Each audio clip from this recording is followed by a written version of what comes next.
саволи дигар, муллои маҳаллаи мо мегӯяд ки бо тани ҷунуб як рӯз ё ду рӯз агар мақсад боқиам бимонӣ ҳеҷ зиёне надорад. кадом муллои маҳаллае будааст ки гуфтааст ки агар дар ҳолати ҷанобатам ки бошӣ як рӯзай ду рӯзай мақсад бо ҳамон ҳолати ҷунубиам ки бигардӣ ҳичи боке надорад. бародарои азиз, ман як чӣ бигӯм. нафароне ки бехобӣ мекашанд камтара гапда асабонӣ мешаванд, нерви чит мекунанд ва ҳамчунин нафароне ки да депрессияанд, фаромӯшхотиранд, дирӯза кор шуд даё чун нест, ширкати шифофармо роҳи ҳамаи ҳамин мушкилиҳоро ба шумо пешниҳод мекунад. гиёҳе ки дар дасти ман мебинед нерви ном дорад, ба розии худованд ҳамаи ҳамин мушкилиҳоро табобат мекунад. нафароне ки дар 10 рӯзи охир ҳамин нервиро аз ширкати шифофармо фармоиш медиҳанд 10% ба ваё таҳфиф карда мешавад. ҳамди беҳад мар худои покро,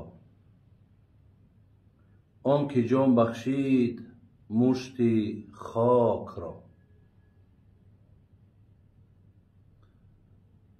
ҳамди беҳад мар худои покро, он ки ҷон бахшид мушти хокро.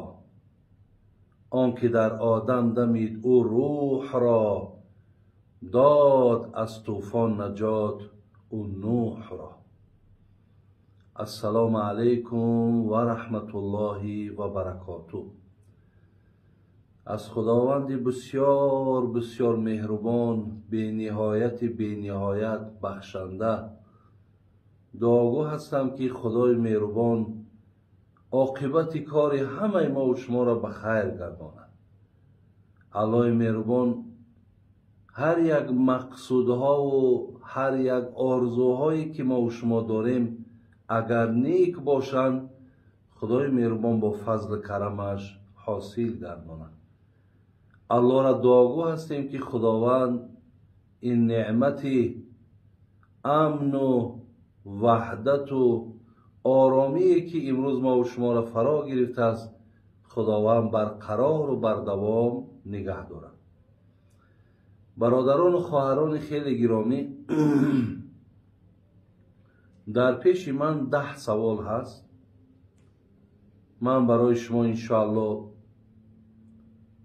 ин 10 савола агарчи васеъ кардаву бигем дар атрофшон мухтасаран барои шумо ман иншоалло ҷавоб мегӯм. яъне ҳамон миқдоре ки иншоалло шумо аз саволҳои додагитон қонеъ мешавед. саволи аввал омадааст ки қуръона агар мо дар гӯшмон мегузорем ва хоб мекунем ё дар ҷои кор мекунему, вале дар гӯшҳомон ҳамон наушникҳо қуръон мехонад, оё иҷозат ҳаст ё на? бародаро, хоҳарои азиз, имрӯз бисёре аз мардуми мо одат карданд ки дар ҷойгаҳи хобшон мақсад гӯшошонда ҳамон наушникҳо қати тиловати қуръона мемонанд ё руқя мемонанд, ё ин ки телефонам хел худша дар пеши ҳамон болишташ мемонаву мақсад поша дароз кашида хоб мекунад. оё мақсад ҳамин иҷозат ҳаст ё на? ё ин ки баъзеҳо телефоношон дар ҳамун кисаҳошонай бигем ё наушникҳошон дар гӯшошону берунда мақсад машғули коранд ё дар сари мисол ҳам чамбараки мошин нишастагиву мошин ҳай мекунанд. хилас дар ҳар ҳолате ки бошанд, оё мақсад ҳамин қуръона иҷозат ҳаст? бо ҳамин тариқ албатта иҷозат аст. чӣ дар ҷойгаҳи хобтон бошен, чӣ дар сари чамбараки мошин бошен, ё чӣ мақсад ҳамчун як мусофир дар ҳамон мошинай, поездай, самолётай, автобусай, дар куҷое ки бошед, ё ин ки дар ҷоҳои кортон мақсад ҳастен, гӯшотонда ҳаст, қуръон гӯш мекунен, ҳеҷ боке надорад. дар ҳама сураташ иҷозатай. агарчанде шумо таҳоратам ки надошта бошен, яъне ҳатто агар таҳоратам ки надошта бошен, шумо қуръона дар гӯшотон مقصد گوش کردن در حق دارین. حتی قرآن شما در حالت به طهارت بودن تونم از یاد اگر دانین، از یادم که بخورین اجازت های. فقط قرآن خودشه همون کتاب آدمی که در حالت حیض باشد، زنها یا زنهایی که در حالت نفاسن یا مرد زنهایی که در حالت جنابتن یا طهارت ندارن، همون کتاب خودش قپیده نمیتونن. ولی آدمی که به طهارت باشد مقصد قرآن خوانده همه تا از یاد میداند، از یاد چند سوره را میداند، به طهارت هم که باشد همون را زمزمه کرده و کارش کردن بگیرد، اینش هم اجازته. فقط برای زنهایی که در حالت حیضن یا در حالت نفاسن یا نفرهایی که در حالت جنابت باشیم، این حالت ده حتی همون قرآن قپیدنش هم اجازت نیست، خواندنش هم اجازت نیست.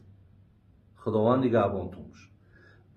دیگر سوالی که کردن برادری از ما گفته است که من در موسم حج وقتی که خواستم که آب زمزم بیارم، همون یک خدمتگار عرب مانع شد، نگذاشت که من همون آب مقصد به تاجیکستان بیارم. هر چند زاره کردم، خواهش کردم، مقصد مرا قبول نکرد. و در بین مردم گفتم که از همین عربها دا دیده آدمای تکبری بدبخت در روی عالم نیست، زیرا که من سفرهای زیاد در دنیا کردگیم، همینها بسیار مقصد مردم ناپسند و بسیار مردم متکبرند. بعدا مرا راه بلد مانو همون کسایی که با همراه هم بودن در همون موسم حج مقصد ملامت کردن که شما عربها را حقارت نکنید که گناهگار میشید. آیا داملا ما در همین جا حقارت کردگیم ده که من گفتم متکبرن، ناپسندن، مقصد آیا من گناهگار شیدم؟ حتی گفتن که همون ثواب حج تام دیگر چیزی باقی نمیمونه. برادران و خواهرای عزیز، وقتی که ما عرب میگیم مردم ما از بس که پیامبرمون که عرب بودن، مادامی که قرآن با زبان عربی آمده است، مردم ما عربی امروزه را با همون مقایسه میکنن. به همین خاطر میگن که شما اونها را مقصد گپی بلند نگین که گناهگار میشین. نه برادرای عزیز و گرامی، بین پیامبر ما بین اصحاب او که عرب بودن از عربی امروزه بین زمین و آسمان فرق است. بین زمین و آسمان فرق است. برای چی الله مهربان قرآن با زبان عربی آورد؟ چرا پیامبر آخر الزمان یعنی حضرت محمد صلی الله علیه و سلم از مردم عرب خب مبعوث کرد، پیامبر کرد؟ چرا؟ اینا موضوع جداگانه، ولی عربی امروزه برادرای عزیز و گرامی ایرا با پیامبر و با اطراف پیامبر مقایسه نکنید. ولی برادری ما یگان گپی خطا نگفته است. حقیقتا مردم متکبرن، مردم ناپسندن، مردم بگیم که تماما در اونها تواضع وجود نداره. ایرا همه هر یک حاجی ما رفتگی، هر یک نفری که سفر میکند، ایرا همه کس میگد برادر عزیز اینجا یگان جای گناهگاری نداره. گپی حقیقت گفتن ما گناهگار نمیشیم برادر. برای این امروز مثال بگیم حتی همون رحمم که ای گوشه ایمان است، حتی در همون مردم هم ما میره نمیبینیم. من برای شما یک مثال یادی میارم. همین شما همتان آگاهین امروز که مردم ما که مخلصی فوتبال زیاده، یک رونالدو را بینین، یکی از همون کمانده های عرب که النصر گفتگی کمانده ایده که رفت 200 میلیون یورو در یک سال میتر. 200 میلیون یورو. حتی قانون داشتن سعودی که مردی که با زن بینیکا باشد در همون منطقهشون راه نمیدادن. لیکن تا حاضر زنی همین رونالدو با رونالدو نکاح ندارن، ولی برای منفعت خودشون که است، برای آبروی خودشون که است، بین برای مثال بگیم که همون درآمدی ملک خودشون که هست، همه چیز ای قانون دین هم مقصد برای خودشون راست میکنن. و اگر همون 200 میلیون یورویی که همون را میته برادر عزیز، اینا در رسانه ها خواندیم، در صحیفه ها خواندیم، در اخبارها دیدیم که زیاده از 100 نفر در همین افغانستان از خنکی مردن. آیا نمیشود که همین ها را مثال همین ملک ها و مردم ها را دستگیری کنند؟ برای همین ما امروز برادر عزیز پشتیبانی از مردم عرب نمیکنیم. هیچ وقت هر کسی که اونها را اگر همین کمبودیشون هم که گفت، برادرها شما خفه نشید. من برادر عزیز، من اعتقاد عقیده خود ما بگم، امروز در روی دنیا، در همین روی دنیا هیچ مسلمان رنگ تاجیک مسلمان نیست. چقدر محبتی که تاجیک، یعنی تاجیکی ما، اینقدر مسلمانی که این مردمه در روی عالم همین خیلی مسلمان وجود ندارن. اینقدر اخلاصی که یا دارن، اینقدر محبتی که اینها دارن. باور کنیم برادران عزیز و گرامی، همون عربی که میگیم تمام کیف، تمام زنکبازی، تمام خراجات های اسراف های بگیم دیگر حد کنار نداره، همین قدر بگوی همین قدر بی‌معنیگی های زیاد دارن. ولی برادرای عزیز و گرامی، همه بدبختی را میکنن، بعد اشاره میکنن که همین کعبه به مثال صابونه، مقصد همه یک ساله گناه میکنن، بعد میان گرد همین کعبه دیگه طواف میکنن، گویا که تمام گناهاشون تمام شد. برای همین برادرای عزیز و گرامی، تاجیک من مراجعت دارم که هیچ مسلمانی روی عالم رنگ تاجیک مسلمان نیست. اینقدر ما را حتی برادرای عزیز اگر باور کنین نفریمون که حتی نماز نمیخونه کو، از یک خیل همون مردمی را که ما و شما امروز توصیفشون میکنیم، از همونا در باور که با انصافتر و با رحمتر و با اعتقادتر و با ایمانتر هم باور. از همین لحاظ برادرای عزیز و گرامی، ما همیشه از مردم خودمان باید مدح کنیم، ستایش کنیم. بهترین مردم ما سوال میکنن. برادرای عزیز باور کنین، من در سوالهای همین مردم، من این گپ‌ها را از کجا میگم؟ من از دید خودم، از مینشینم، میگردم، میبینم سوالهایی که مردم بر من میته. مردک بیچاره خودش نیاز داره، کمبغل میگه که همینجا یک دو گاوک دارم، میگم بابا جمع را بفروشم حج برم. یا بین بچه‌اش میگم میخوام که برم در روسیه کار کنم، از همونجا مبلغ بیام همین پدر مادر ما حج را کنم. مردم ابی از چی چیزا، چه اندیشه های مثال دینی، با چی قدر مشکلات های زندگیشان دنبال همین مثال رازگی پدر مادرن، دنبال همیدن که پدر مادر ما زیارت خانه کعبه کنه. آیا همین اخلاص نیست؟ همون مردمی که در عربستانن 50 سال در همون جای زندگی دارن، یک تایمو شهروندی عرب گرفتن نمیتونن. یگان عرب دخترش غیر عرب نمیته. بینین؟ این مسلمانن. در اسلام نامده که مثال بگیم که عرب دختری ما را بگیرد، درسته ما دختری عرب باید گرفتن نتونیم. در اسلام فقط برادرای عزیز اسلام اعتباره، مسلمان باشی تمام. اگر روزی تا بسیار وزدینی بد نغلطه، ای همه عربستان در مدن همی روسیه خوبه که میره شهروندید میته. ببین جای کار که جای دا میگیری، دکان میسازی، ارنده میگیری. در عربستان اگر تو بخوای که یک دکان بگیرم تا یک عربی دیگه کفیل نشود، 50 فایده تا قدیو تقسیم نکنی، تا دو دکان کار کردن میتونی. یکی در روسیه مردم ما شهروندی هم میگیره، زنش هم نکاح کرده میگیره. ببین دخترای اورا نیکو کدا میگیرن، در همونجا دکان هم دارن، شرایط پول زندگی هم دارن. این مقایسه که کدامش مثال بازی با منفعت همین مردمه، کدام یورا مراسا و معاملش ببینین یا مردمی غیر مسلمانه، اینه که با مسلمان معامله شبیه و مردم عرب مسلمانه، لیکن در همونجا برای یا مدکار که بلندی $300 زیاد نمیتن. تو در $300 در مملکت های اروس کار نمیکنی. برای همین دادر عزیزی هر کس فکری خودشه بگیم یا هر کس دیدی خودشه گپ زنه. برای همین حقیقتا چیزی که گفت است برادر ما خطا نکرده است. چیزی دیدگیش آبی زمزم چه که نمیمانیش همه را مقصد بگیره بیاره. خدای مهربان نگهبانتون باشه.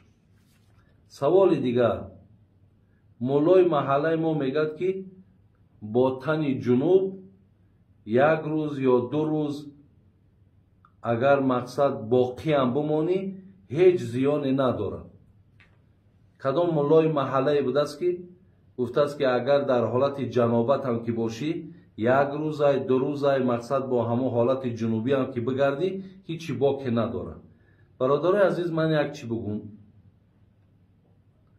حاضر همی یک ریش بمان یا یک تاقی بمان یا یک ساله بمان یا 2 کلمه عربی گپ زن یا در یک جامعه یک اعوذ بالله بگو 2 آیت همین حفظ بدانی، اگر از یاد بدانی تمام تو ملای دیگه.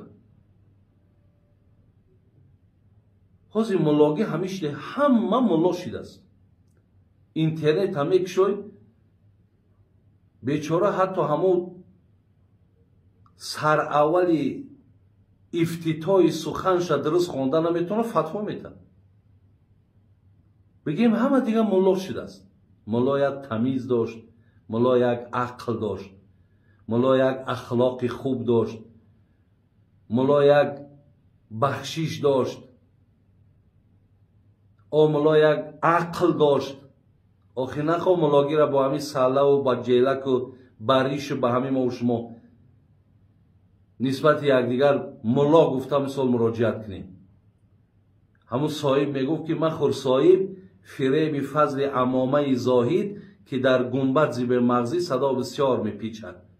همین یک کس دیدی که ساله کلانه فریب نخورد که همه علم تقوا و بزرگی و ملاگی در همیه. میگه اونا گنبزا را نگاه که چند برابر مقصد بالاشون ساله که خالی هست. برای همین برادرای عزیز امروز از ظاهر لباسی بیرون نمیبینن، تمام مقصد بابای حاجی بابای ملا که همین مسئله ما چی میشه؟ با شرم نکرده بدانیم ندانیم ما جواب میگیم. این یک ملاش همیه که تا 2 روز 3 روز اگر با تنه جنابت هم که بگردی میشه. این مردک 2 روز 3 روز ده نمازش نمیخونه. بعد این آدمی که در حالت جنابت باشه چه نماز بخونه؟ این چی فتوا های؟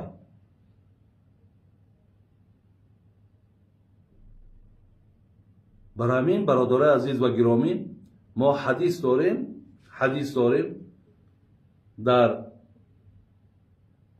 همین ملا اگر یکی با چیز درفت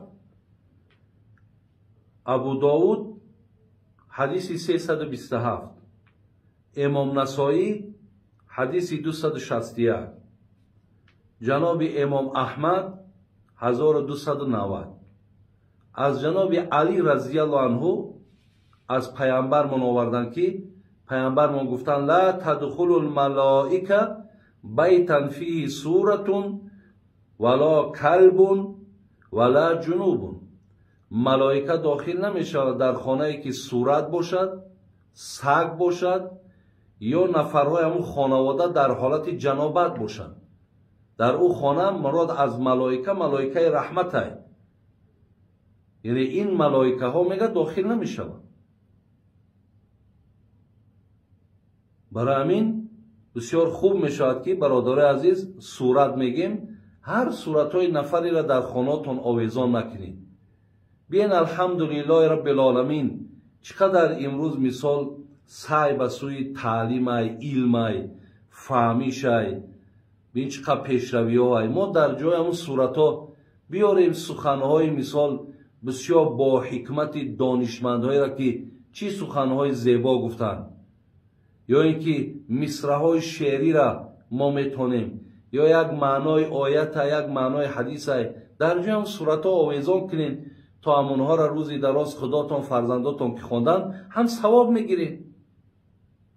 یا در داخل خانه مثال وقتی خانه میگیم مراد حولی نیست، مراد داریم نمی سکسیه دا بگیم، سگ گرفتن هم اجازت نیست، حولی باشد میلش. و همچنان آدمی که در حالت جنابت هم که میشده است حمید هم اجازت نبوده است در خانه در حالت جنابت، زیرا ملائکه های رحمت در او خانه وارد نمیشود. از این لحاظ شما بینید برادر عزیز در سه حالت انا چی بگیم، یعنی حالت هایی که پیامبر ما وقتی همخوابگی میکرد پیش از همخوابگیش یکم غسل میکرد، یعنی آبازی میکرد، می آمد مثلا با زنش همخوابه میشیدن. اگر برادر عزیز مثال مراتبه دیگر هم خواهی که خانه‌داری کنی، این حالت در باز میتونی بیای مستحب کنی، یعنی یک بار پیشاب تا دور میکنی مستحب میکنی، میای دفعه دیگه باز میتونی که با همراه مثال خانومت همخوابگی کنی. ولی آدمی که تهجد خوان باشد باید حتما غسل کنه. کو آدمی نماز بامداد میخواندگی باید که مثال غسل کند. کو از همین لحاظ اگر به شرطی هرچی اگر امکانیت دست دادگی باشد چقدر بر وقتش از حالت جنابت بیرون شدن برای ما و شما برادر عزیز خوبه و خیره. سوال دیگر، آیا بدن عریان یا لوچ میگیم در جاگه خواب کردن درست هست یا نه؟ برادرای عزیز و گرامی، اصلا همین بدن لوچ خواب کردن یا بدن تا تماما لوچ کردن در سه جای اجازت هست. یکم زمانی که تو قضای حاجت میرای، یعنی وقتی که اگر همون توالت میگیم یا حاجت خانه میرای همونجا در اگر لباسات کشیده و حاجت خانه درایی یکم حالتش میشود. دویم حالتی که همخوابگی با زنت میکنی، او حالت هم لباسات اگر از بدن دور کنی این حالت هم اجازت هست. سیوم حالت آبازی کردن، این سه حالت ده آدم تمام لباساش اگر کشیده و مقصد یکی قضای حاجتش یکی خانه‌داریش یکی بدنش شستن، همین سه حالت ده. یا حالت چهارمش بگیم حالتایی که وقتی تو بیمار میشه و نزد طبیب میره و ضرورتی بدل کردن همون لباسا میشود، اینجا هم ضرورت که هست ما لباسامون از تن کشیده میتونیم.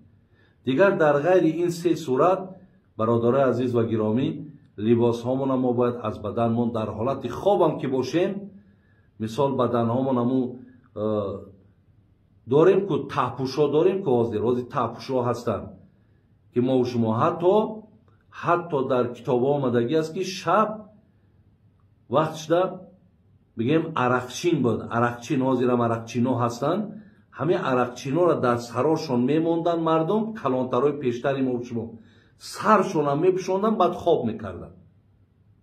زیرا در حدیث ها آمده است که همین جین هم وقتی بدن لوچ که میدیده است در همون بدن لوچ زیان و ضررش رسانده میتونسته. برای همین از همه در بهترین برادر عزیز ما و شما میتونیم طهارت کنیم، بیاییم با هم پای با طهارت من آیت الکرسی را بخوریم دست آمونده، تمام بدن مونده مالیم، با همون لباسکامون میغلطیم، در جوگه که خواب میکنیم. همون 4 حالتی که گفتم در همین 4 حالت لباسا را ما و شما اگر از بدن من دور کنیم میشن.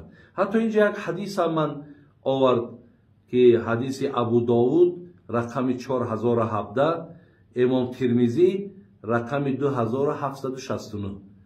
حضرت معاویه ابن حیده میاره، میگه گفتم که یا رسول الله عورتنا ما نأتی منها و ما نظره. میگه گفتم درباره همین لباسامون گپ زن، چی مقدارش برای ما چیکل پوشیم لباسا را؟ آیا مقصد بدنهامون عریان کنیم نکنیم؟ چی مصلحت میتی؟ قال احفظ عورتک الا من زوجتک او ما ملکت یمینک. گفت عورتاتون بجا بیانی، مرده که عورتش از زیر ناف تا زیر زانو شد، زنه که کلی بدن شد. عورتاتون گو حفظ کنین، لباساتون در برتون کنین. مگر گفت لباس تا اگر وقتی بدر میکنی پیش زن ده، مقصد برای زنت دیدن بدن تو یکان جای گناهش نیست. قال قلت یا رسول الله اذا کان القوم بعضهم فی بعض قال ان استطعت ان لا یرینها احد فلا یرینها. میگه گفتم اگر در بین اون مردم باشه چی؟ یکی در پیش آدما باشه. گفت چی قدر امکانیتی که داری حرکتی که تا مردم بدنی تر نبینن. اگر به شرطی که دیگر نشید، امکانیت نشید و خلاص یکی اگون چشمی کسی به تو افتید، در این حالت تو گناهگار نیستی. قلت یا رسول الله اذا کان احدنا خالیا، اگر طاقه باشم چی؟ در طاقگی هم اجازت هست که لباسم بدر کنم. قال الله احق ان یستحی منه من الناس. گفت از مردم در دیده الله احق تر است. اگر طاقه هم باشی لیکن الله همراهت است، برای همین از الله شرم که گفتن. زین نیاز برادرای عزیز و گرامی، یعنی ما در حالت لباس در همون 4 صورت اجازت دیگه، در غیر اینها در حالت خوابمان یا در حالت حاضر در خانه نشستنامون. اینا امروز ما و شما فرزند داریم، دخترها داریم، بچه ها داریم. یک عادتی بد پیدا شده است که در پیش فرزندا هم ما با تای میکه و یا با شورتی که خدا پرده کنه با تای تروسی و وقتی میم در پیش فرزندامون میشینیم، این معنای امو را دارد که دیگه همون شرم و حیا و هر چیزی که مثال همین مردم مسلمان و تاجیکی ما دارد تای فرزندا تمیره دور میکنی دیگه. یعنی این چیز هم خیر ندارد. و در خانه هم در پیش فرزندا هم ما همین قدر کلان شدیم، اولی پدرها و مادرها را سریلوچ یا آستینی کلته و یا اینکه مقصد بگیم تگی میکه و یا همون لباس هایی که مثال بگیم جذاب باشن که همون مادر یا پدر دیدن دا انسان یک ذره احساس کنه ندیده. یعنی همون دوره ها این چیزها سخت رعایه میشی. حاضرها همین چیزها رو رعایه نمیشن که ایرا برای هر کدام تان میگم یا به ضرر ما و شما. برای چی قدر اگر ما از فرزندا هم اگر احتیاط کنیم، این یک نشانه انمو تعلیمه، یک نشانه تربیه در درون خانه که فرزند هم باید که حیا باید داشته باشه. برای چی شیخ سعدی میگفت حیا باید که دارد آدمی زاد که لعنت بر وجودی به حیا باد. برای حیا بسیار چیزی